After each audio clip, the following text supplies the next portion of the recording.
Wolves at Denver, gross. Worst game of the weekend by far. That's why it was on Sunday night. For East Coast fans, you're probably in bed. It's 1 a.m.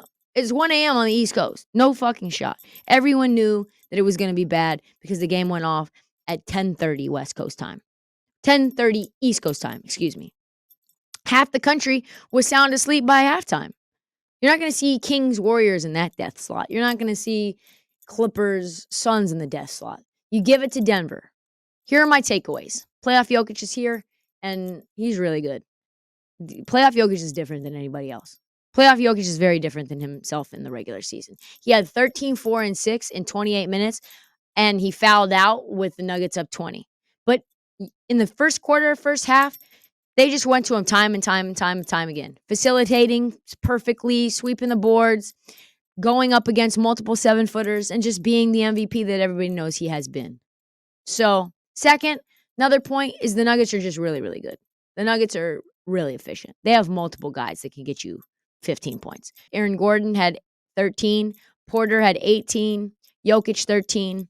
Jamal Murray 24. He was kind of the leading scorer on that team. And KCP with 15. Bruce Brown off the bench 14. So it was probably the most balanced scoring effort of any team in the playoffs this year. And you don't need a guy like Nikola Jokic to go off for 40. You don't. You have guys along the way that can help you with 13, 12, 15, 17 along the way. Really hard to beat a team like that. If you have to defend every single player and there is no weakness and they can all shoot and score, that's tough. That's a really tough team to beat. And then, I think the thing somebody mentioned to me was like, wow, Michael Porter Jr. is a wild card. And I said, well, I think this is a team full of wild cards. You never know what you're going to get from MPJ, but you also don't know what you're going to get from KCP. KCP could give you 5 for 6 from 3, and he could also go 0 for 9 from 3. Day to day, the Nuggets are like night and day. Thirdly, man, the Wolves are, they're just not themselves. They've played 2 playoff games already. They might have been gassed coming to Mile High in Denver, but I don't really care. This is a team with Rudy and Cat on the floor that does not make an ounce of sense, and we know that. Rudy got ran off the floor again.